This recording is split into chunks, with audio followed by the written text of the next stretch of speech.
Welcome friends to our YouTube channel APS study hub. पिछली क्लासों में हमने संविधान की अनुसूचियों से संबंधित कुछ बातें देखी थी।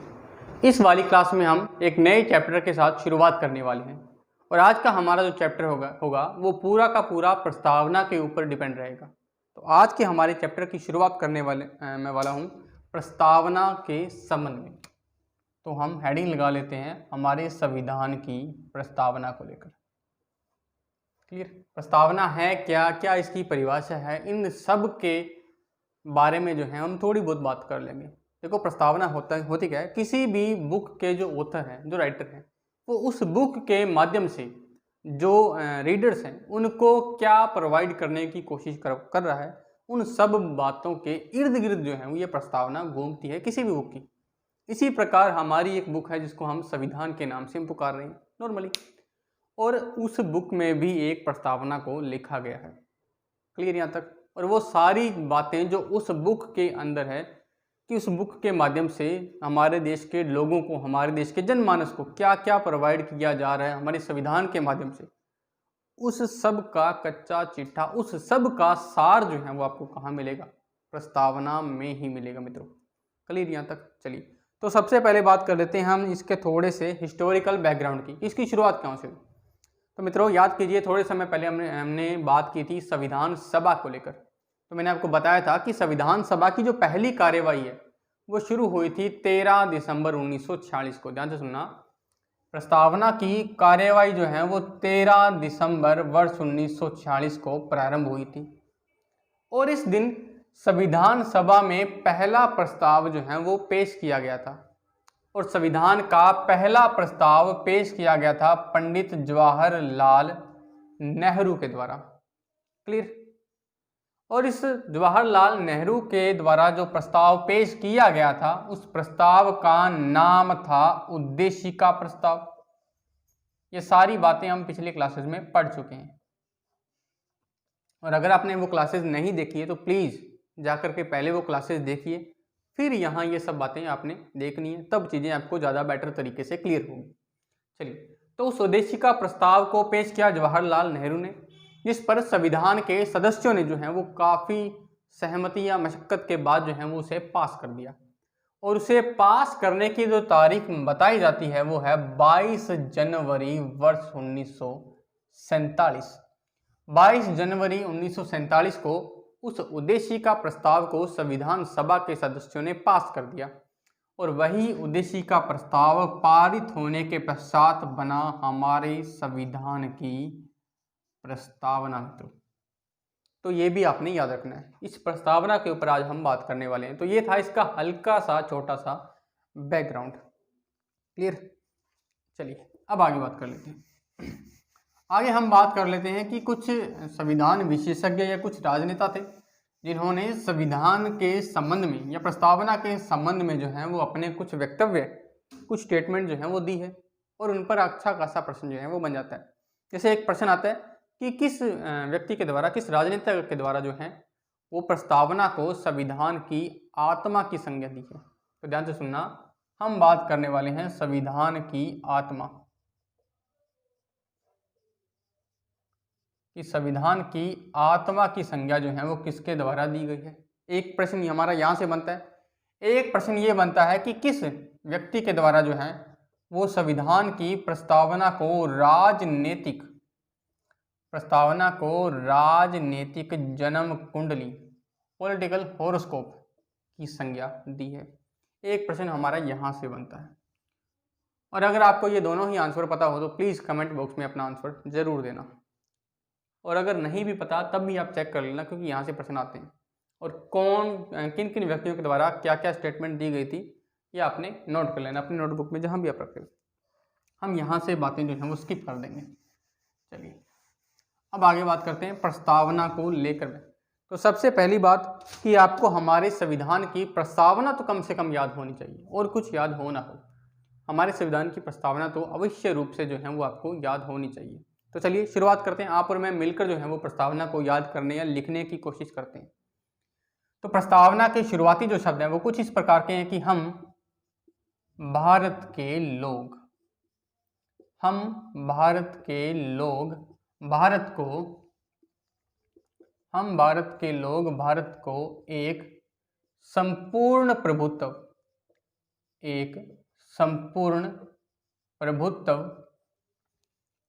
समाजवादी पंथ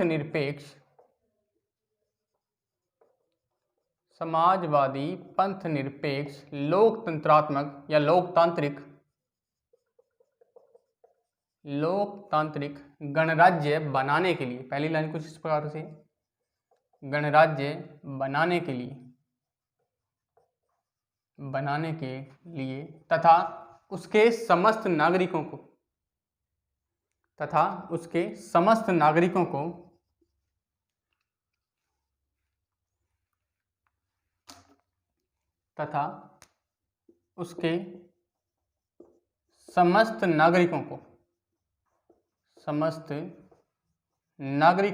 ध्यान से सुनना, यहाँ से इंपॉर्टेंट फैक्ट जो हैं वो हमारे शुरू हो जाते हैं। तथा उसके समस्त नागरिकों को सामाजिक,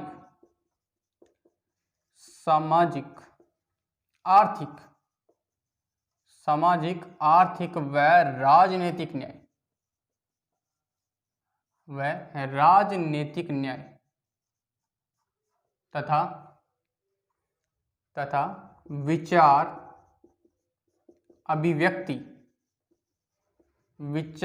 अभिव्यक्ति धर्म उपासना व विश्वास की स्वतंत्रता, ध्यान से सुनना, विश्वास की स्वतंत्रता दिलाने के लिए तथा उन सब में भी व्यक्ति की प्रतिष्ठा व अवसर की समानता या समता दिलाने के लिए तथा उन सब में भी व्यक्ति की गरिमा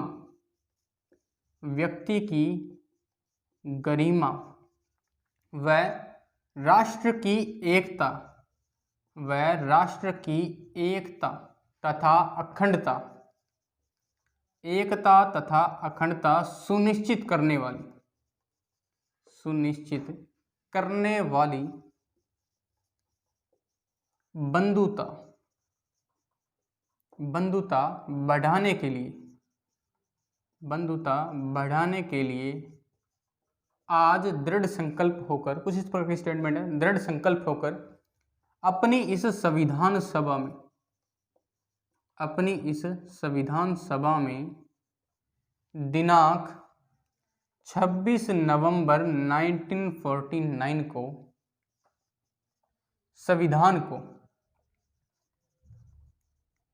संविधान को अंगीकृत, ध्यान से सुनना, संविधान को अंगीकृत, अधिनियमित व आत्मा अर्पित करते हैं।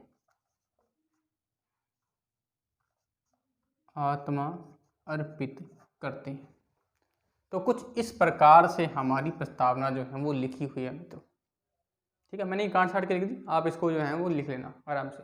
तो यहाँ से बहुत सारे प्रश्न हमारे बनते हैं।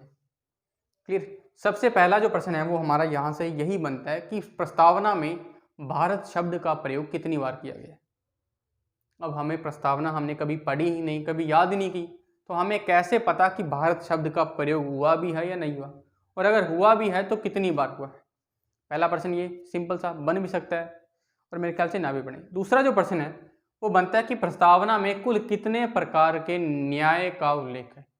जस्टिस की जब हम बात करते हैं, न्याय की हम बात करते हैं, तो प्रस्तावना में बाकायदा न्याय लिखे हुए हैं। ये लो मित्रों, ये है हमारे न्याय। और आप मेरे को बताइए कि प्रस्तावना में कुल कितने प्रकार के न्याय जो हैं वो लिखे हुए हैं।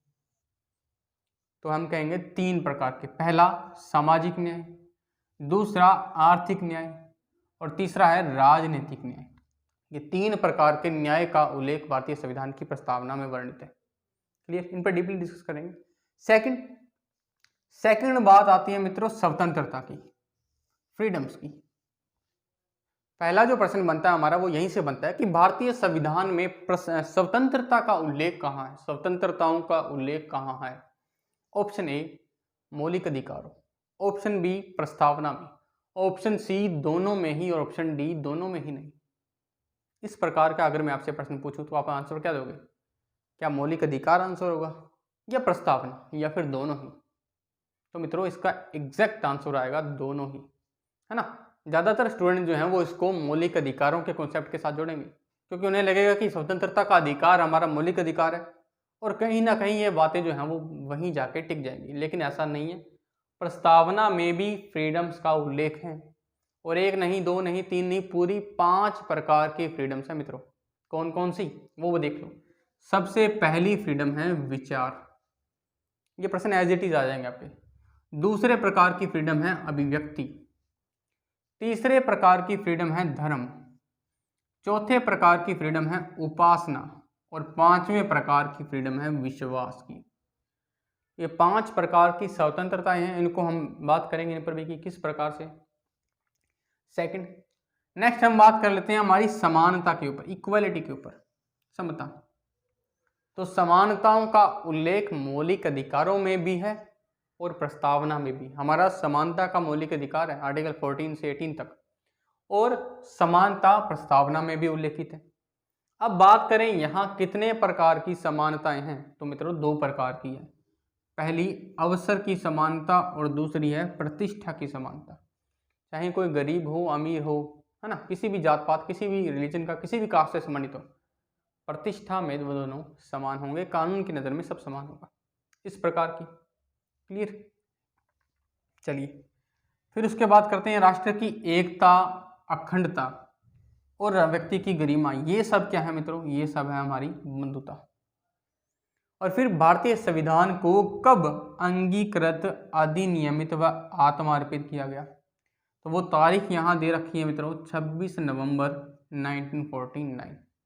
और फिर सबसे मेन प्रश्न कि भारतीय संविधान को अंगीकृत, अधिनियमित व आत्मार्पित किसके द्वारा किया गया? तो वो भी आंसर आपको यही मिलेगा, संविधान सभा। इसने ये सारे काम किए थे। क्लियर यहाँ तक? चलिए, तो ये होगी हमारी प्रस्तावना के संबंध में थोड़ी बहुत बातें। अब 1 बाय 1 हर एक शब्द के ऊपर हम डीपली डिस्कस करने वाले हैं। क्लियर? चलिए, तो शुरुआत हम करते हैं हम भारत के लोग शब्दों से। इन शब्दों में क्या अर्थ छुपा हुआ है, उनके बारे में हम जो हैं वो थोड़ी बहुत जानकारी प्राप्त करते हैं। चलिए मित्रों, हालांकि मैंने आपको जो संविधान के स्रोत पढ़ाए थे तब हमने थोड़ी बहुत बातें जो हैं वो इनके संबंध में भी की थी कि भारत के लोग शब्दों का ये जो कॉन्सेप्ट है ये एक्चुअल में हमने कहाँ से ग्रहण किया है। हालांकि दोबारा ये बात कर लेते हैं, लेकिन फिर भी जो भी पढ़ा दिया उसको कम से कम थोड़ा बहुत तो उसका याद होना चाहिए। चलिए, तो बात करते हैं हम भारत के लोग शब्दों से। तो संविधान के स्रोत में हमने बात की थी कि हम भारत के लोग जो शब्द हैं वो हमने यूएनओ के चार्टर से लिए, संयुक्त राष्ट्र का जो संविधान है उसकी प्रस्तावना से ये शब्द हमने ग्रहण किए। उसकी प्रस्तावना के शब्द कुछ इस प्रकार से शुरू होते हैं कि हम यूएनओ के लोग, हम संयुक्त राष्ट्र के लोग, और वहीं से ही ये कॉन्सेप्ट हमने उठा लिया और हमने इसको शामिल कर दिया हम भारत के लोग। ये शब्द क्लियर? चलिए, ये तो होगी फैक्चुअल बात। अब बात करते हैं कॉन्सेप्चुअल बात सब, कि हम भारत के लोग शब्दों का यहाँ मतलब क्या निकलेगा, क्यों ये सारे शब्द यहाँ लिखे गए हम भारत के लोग, इसका मतलब क्या है? क्लियर है? तो अगर आपने पूरी प्रस्तावना ध्यान से पढ़ी हो कि हम भारत के लोग भारत को ये बनाने की कोशिश कर रहे हैं, पहली लाइन ये थी। दूसरी, भारत के अंदर इस प्रकार की फ्रीडम देंगे। तीसरी, इस प्रकार के न्याय देंगे। चौथी, इस प्रकार की समानताएं देंगे, गरिमा, बंधुता वगैरह, वो सारी चीजें कौन करेगा? हम भारत के लोग कर रहे हैं। यानी कि संविधान का निर्माण किसके कहने पर हो रहा है? भारत के लोगों के कहने पर हो रहा है। भारत के अंदर जो भी व्यवस्था है वो सारी की सारी व्यवस्था किसके कहने पर, किसके आदेश पर हो रही है? तो हम भारत के लोग के कहने पर हो रही है। तो इस बात का मीनिंग जो है वो अल्टीमेटली वहाँ ठहरेगा मित्रों, याद रख लेना। क्लियर? इसका सिंपल सा जो मीनिंग बनता है, जो प्रश्न के लैंग्वेज में जब इसका आंसर दिया जाता है कि हम भारत के लोग शब्दों का जो मतलब वो ये कि भारत की संप्रभुता, भारत की जो संप्रभुता है वो किस में निहित है? तो हम देंगे हम भारत के लोग शब्दों में। इसका मतलब ये है कि भारत की जो संप्रभुता है वो भारत के लोगों में निहित है, यानी कि वो जो लोग चाहेंगे वैसा ही होगा। लोकतंत्र हमारे देश में, इस प्रकार की भावना को लेकर जो है ये हम भारत के लोग शब्द बात कर लेते हैं।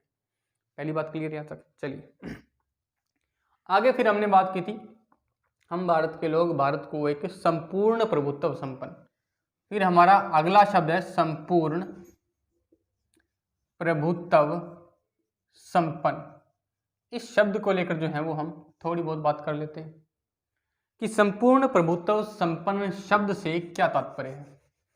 चलिए मित्रों, तो शायद आपको पता हो कि 1947 से पहले के अगर मैं भारत की बात करूं, 1947 से पहले का वो भारत जिसे हम गुलाम भारत की संज्ञा देते हैं, वो भारत जिस पर अंग्रेजों का शासन था, वो भारत जिस पर अंग्रेजी हुकूमत शासन किया करती थी, उस भारत को हम गुलाम भारत के रूप में पहचानते हैं या पुकारते हैं। क्लियर। और 1947 के बाद के वो भारत को हम आजाद भारत के रूप में देखते हैं। क्लियर। चलिए अब प्रश्न ये बनता है कि गुलाम भारत और आजाद भारत में फर्क क्या होता है।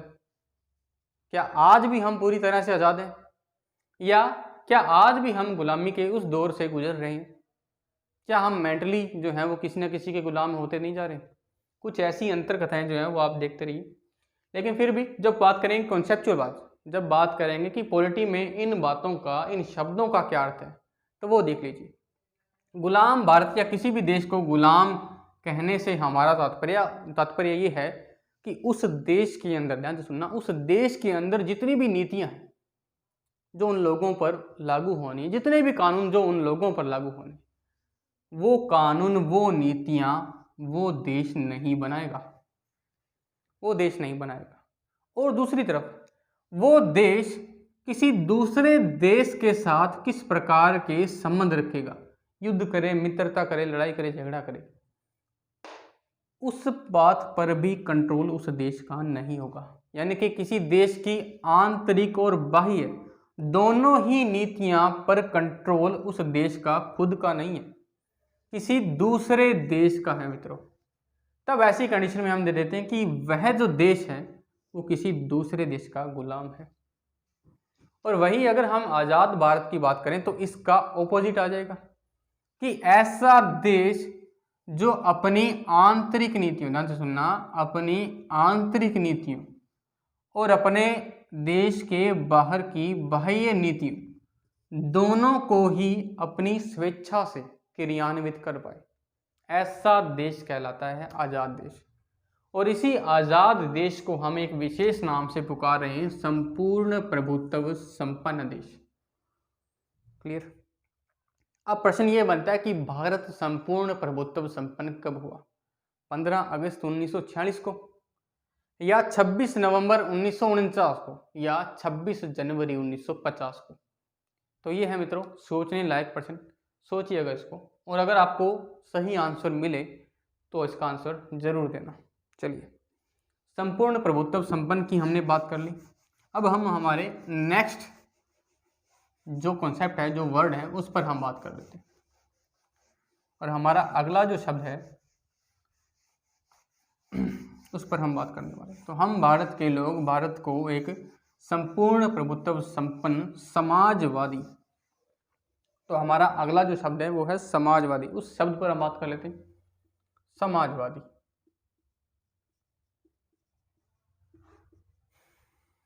तो ये समाजवादी शब्द का क्या तात्पर्य है? सबसे पहली बात तो समाजवाद क्या है? समाजवाद के भी कई रूप हैं, एक समाजवाद है और एक साम्यवाद है। इन दोनों में क्या है, भारत में किस प्रकार की समाजवादी व्यवस्था को अपनाया गया है, वो सारी बातें हम देख लेंगे। लेकिन उससे पहले एक और कॉन्सेप्ट जो है वो आपको जानना जरूरी है कि जब हमारा संविधान लागू हुआ था, यानी कि 1950 में, उस 1950 के संविधान में या उस 1950 की प्रस्तावना में ये वाला शब्द था ही नहीं, समाजवादी शब्द था ही नहीं। हालांकि समाजवादी गुण जो हैं वो हमारे संविधान के कई अनुच्छेदों में उस समय विद्यमान थे, लेकिन समाजवादी शब्द नहीं था। ये हमने बाद में जोड़ा है, और इसे जोड़ने के लिए संविधान में किया गया था एक संशोधन, और वो संशोधन था 42वां संविधान संशोधन। तो मित्रों 42वां संविधान संशोधन 1976 के तहत भारत में समाजवादी शब्द की भावना को संविधान में शामिल किया गया। क्लियर। अब समाजवाद तात्पर्य जो है वो है क्या, इस पर हम कभी आराम से डीपली बात करेंगे मित्रों, आज नहीं बात हो पाएगी। समाजवादी कॉन्सेप्ट जो है वो काफ़ी लंबा चौड़ा कॉन्सेप्ट है। इसमें बहुत सारी बातें जैसे मार्क्सवादी समाजवाद, गांधीवादी समाजवाद, इन दोनों का मिक्सचर जो है वो हमारे संविधान निर्माताओं ने हमारे ऊपर रख रखा है, और इनमें से कौन सा हमारे लिए बेटर है, किसकी क्या खामियां हैं, ये सारी पॉलिटिकल साइंस में डीपली बातें होंगी। यहाँ आपके काम के लिए कुछ भी नहीं मिल पाएगा। चलिए फिर कभी आराम से बात करेंगे। समाजवादी से अगला हम बात कर लेते हैं। समाजवादी से नेक्स्ट जो शब्द है वो है पंथ निरपेक्ष।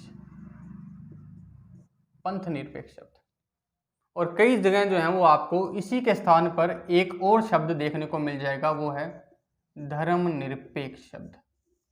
तो मित्रों मैं आपको बता दूं, भारतीय संविधान के अंदर वास्तव में पंथ निरपेक्ष शब्द का उल्लेख है, धर्म निरपेक्ष शब्द का उल्लेख संविधान में नहीं है। पहली बात तो ये, और दूसरी बात हमें यह लगता है कि धर्म निरपेक्ष और पंथ निरपेक्ष दोनों एक दूसरे के पर्यायवाची हैं। ऐसा नहीं है मित्रों, दोनों ही शब्दों का अलग अलग अर्थ है, और किस प्रकार से दोनों एक दूसरे से अलग हैं वो भी हम बातें कर लेंगे।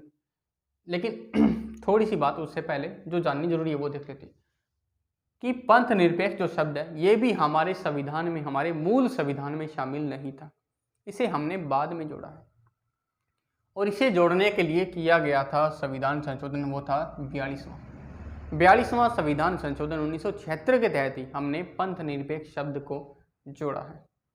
क्लियर। चलिए अब बात करें पंथ निरपेक्ष होता क्या है, पंथ निरपेक्ष शब्द से तात्पर्य क्या है मित्रों।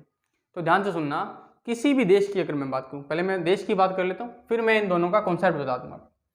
किसी भी अगर देश की बात करें तो कोई भी देश जो है वो पंथ के आधार पर या धर्म के आधार पर, या बोल रहा हूं मैं, 3 प्रकार से जो है वो डिवाइडेशन उसका किया जा सकता है।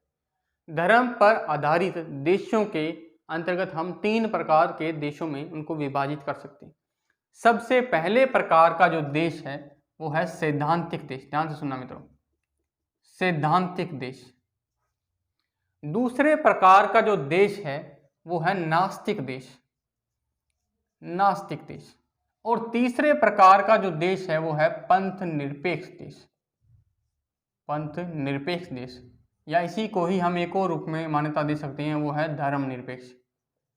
दोनों का कॉन्सेप्ट में थोड़ा बहुत अंतर है, लेकिन अल्टीमेटली जो है सोल जो है दोनों की वो सेम ही है। तो 1 बाय 1 बात करते हैं। सबसे पहले अगर हम बात करें सैद्धांतिक, कि सैद्धांतिक देश कौन से होते हैं, तो ध्यान से सुनना, ऐसे देश जिनका गठन ही धर्म के आधार पर किया गया हो। 2 बातें होंगी, ऐसा देश जो अपने देश के अंदर धर्म को मान्यता दे, और दूसरा ऐसा देश जिसका खुद का एक धर्म हो मित्रों,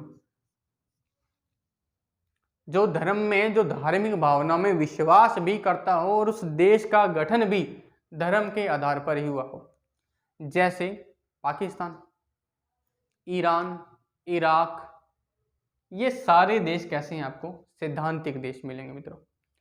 और बात करें नास्तिक देश, तो ऐसे देश, ध्यान से सुनना, ऐसे देश जो धर्म में विश्वास ही नहीं करते,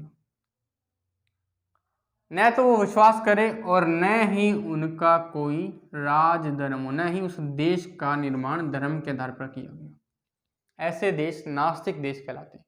जैसे आपका चीन हो गया, है ना। चीन में क्या कंडीशंस है वो सारी बातें हम बात करेंगे, कभी डिटेल से बातें होंगी कि देखो दुनिया में सबसे ज़्यादा आबादी जो है वो चीन की है, लेकिन फिर भी बात आती है कि दुनिया का सबसे बड़ा लोकतांत्रिक देश, तब हम आंसर भारत दे देते हैं। क्यों? दोनों में क्या कॉन्फ्लिक्ट है, किस प्रकार से भारत जो है वो दुनिया का सबसे बड़ा लोकतांत्रिक देश है, बाकायदा चीन की सबसे बड़ी जनसंख्या के होते हुए भी। वो सारी बातें कभी आराम से करेंगे।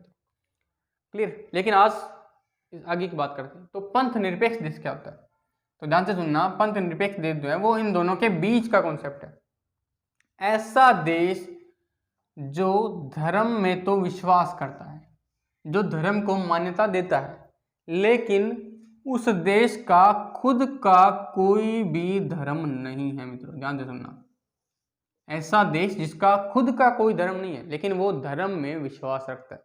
जब उस देश से पूछा जाएगा कि आपके यहाँ कौन कौन से धर्म है तो वो गिना देगा, हिंदू धर्म है, मुस्लिम धर्म है, ईसाई है, मोमडन है, वो सब है।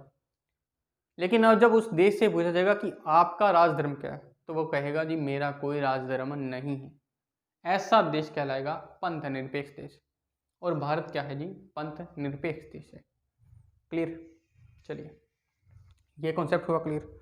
अब बात कर लेते हैं कि पंथ निरपेक्ष और धर्म निरपेक्ष शब्द में क्या तात्पर्य है, दोनों में क्या फर्क है।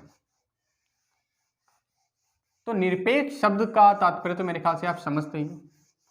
जो शब्द हैं दोनों के अंतर्गत जो अंतर प्रकट करेगा वो है पंथ, वो शब्द है पंथ या फिर धर्म। इन दोनों ही शब्दों का अर्थ समझ लीजिए और इन दोनों शब्दों के अर्थ को आप भलीभांति समझ जाएंगे। तो पंथ या धर्म क्या है मित्रों? तो ध्यान से सुनना, जब हम बात करेंगे पंथ की, हालांकि सुप्रीम कोर्ट में ये मुद्दा गया था कि पंथ और धर्म दोनों में क्या फर्क है, तो सर्वोच्च न्यायालय ने इसकी व्याख्या करते हुए इसके आंसर दिए कि पंथ के जो है वो उसने 3 बेसिक गुण जो हैं वो बताए, 3 मूलभूत गुण बता रखे हैं किसी भी पंथ के। सबसे पहला जो गुण बता रखा है वो ये कि उस पंथ का एक शीर्ष देवता या शीर्ष पुरुष होगा या महिला होगा। पहला कॉन्सेप्ट ये, केवल एक शीर्ष पुरुष। दूसरा, उस पंथ की या उस संप्रदाय की एक शीर्ष जो है वो स्थान होगा, जगह होगी। और तीसरा, उस पंथ या संप्रदाय की एक शीर्ष पुस्तक होगी। मित्रों एक शीर्ष क्या होगी? पुस्तक होगी।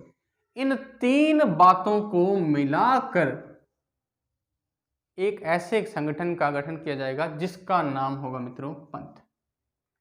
क्लियर? उस प्रकार धर्म शब्द के अंतर्गत इस प्रकार की कोई भी व्याख्या नहीं कर सकते। जैसे हिंदू की हम बात करेंगे, हिंदू हमारा धर्म है, तो हिंदू धर्म के अंतर्गत कोई भी एक शीर्ष देवता या शीर्ष पुरुष नहीं है। कई शिव को मानते हैं, कई विष्णु को मानते हैं, कई जो हैं वो देवी रूप में दुर्गा को मानते हैं, कई काली को मानते हैं। शीर्ष देवी या शीर्ष देवता के रूप में कोई एक शीर्ष पुरुष नहीं मिलेगा हमें। उसी प्रकार न ही कोई शीर्ष स्थान है ना, कोई एक पर्टिकुलर शीर्ष स्थान नहीं है। कई अयोध्या को जो है वो मानते हैं। और शीर्ष पुस्तकों की बात करें तो गीता भी है साहब यहाँ हमारे यहाँ, भागवत पुराण भी है, विष्णु पुराण भी है, स्मृतियाँ भी हैं, शीर्ष पुस्तक भी यहाँ नहीं है। तो इस प्रकार जो है वो धर्म का कॉन्सेप्ट यहाँ नहीं मिल पाएगा। तो पंथ और धर्म में ये फर्क है जो आपने जानना है। हालांकि आपके एग्जाम के दृष्टि से ये चीज़ इतनी जरूरी नहीं है, लेकिन जो शब्द हम लिखें एटलीस्ट उनका आंसर तो हमें पता हो। ये बातें भी आपको क्लियर होनी चाहिए। क्लियर है? चलिए मित्रों, मेरे ख्याल से आज के लिए इतना बहुत है। बाकी की जो बातें हैं वो हम नेक्स्ट क्लास में जरूर करेंगे। Thank you.